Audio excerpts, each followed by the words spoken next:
আসসালামু আলাইকুম। আশা করছি সবাই অনেক ভালো আছেন। কুক ব্লগসে সবাইকে স্বাগত জানিয়ে শুরু করছি আমাদের আজকের এপিসোড।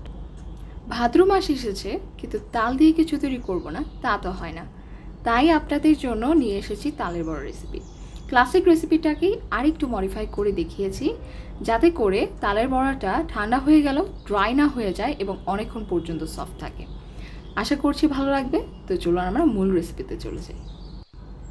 তালের বড়াটা তৈরি করতে আমাদের লাগছে 1 কাপ করে ময়দা, চালের গুঁড়া এবং নারকেল কোড়া। নারকেলটা ঠিক এইভাবে কোরানো আছে। সেই সাথে লাগছে তালের কাঠ বা তালের রস। পুরো একটা তালের রস এখানে বের করে নেওয়া আছে। প্রয়োজন অনুসারে আমরা এই তালের রসটা ব্যবহার করব। শুকনো উপকরণগুলোর মধ্যে আমরা দিয়ে দিয়েছি 2 চা চামচ পরিমাণ বেকিং পাউডার। বেকিং পাউডারটা দিলে তালের বড়াগুলো বেশ সফট থাকে এবং এগুলো ফুলকো হয়। সুবিধার জন্য একটা বড় মিক্সিং বোলে নিয়ে নিয়েছি উপাদানগুলো। এখন এর মধ্যে 1 কাপ পরিমাণ চিনি দিয়ে সবকিছু একটু শুকনো মিশিয়ে নিয়ে এর মধ্যে দিয়ে দিচ্ছি তালের রস। তালের রসটা যতটুকু লাগে ব্যাটারটা তৈরি করতে ততটুকুই দেব। একদম শেষে আপনারা ব্যাটারটা দেখিয়ে দিলে বুঝতে পারবেন কতটুকু আপনাদের লাগবে। রসটা দিয়ে তারপর আমরা সবকিছু একসাথে মিশিয়ে নিচ্ছি। আমাদের আর একটু প্রয়োজন তালের রস বা কাঠ, তাই আরও একটু দিয়ে দিলাম। সব কিছু ভালো মতো মিশিয়ে নিচ্ছি।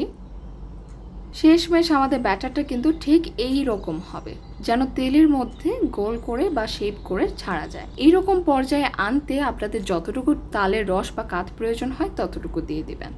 আমরা এখানে এক্সট্রা কোনো পানি কিন্তু ব্যবহার করব না। এখন একটা প্যানের মধ্যে তেল নিয়ে নিচ্ছি, যতটুকু লাগে ডুবো তেলে ভাজার মতো পরিমাণ তেল নিয়ে নিলাম।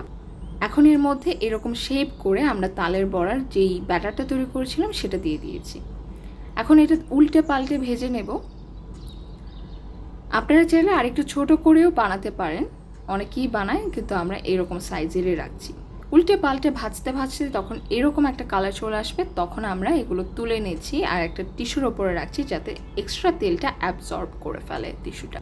আমাদের তালে বড়া তৈরি হয়ে গেছে। আপনারা চাইলে এভাবে একবার তৈরি করে ফ্রিজে 1 সপ্তাহের মতো সংরক্ষণও করতে পারবেন। যেহেতু এখানে ময়দা আর বেকিং পাউডার ইউজ করা হয়েছে, তালের বড়াটা আপনার ফ্রিজে রাখার পরেও কিন্তু ড্রাই হয়ে যাবে না এবং সফট থাকবে ইনশাল্লাহ। সেই সাথে এখানে নারকেল কোড়া ব্যবহার করায় টেস্টটা অনেক গুণ বেড়ে যায়। আশা করি আমাদের আজকের রেসিপি ভালো লেগেছে। ভালো লেগে থাকলে অবশ্যই লাইক, কমেন্ট, শেয়ার করে আমাদের পাশে থাকবেন। এবং যারা ইউটিউব থেকে আমাদের ভিডিওটা দেখছেন তারা অবশ্যই চ্যানেলটা সাবস্ক্রাইব করবেন। এবং যারা ফেসবুক পেজ থেকে দেখছেন তারা ফেসবুক পেজটা প্লিজ একটু ফলো দিয়ে আমাদের পাশে থাকবেন। আজ এখানেই শেষ করছি। Thanks for watching. খোদা হাফেজ।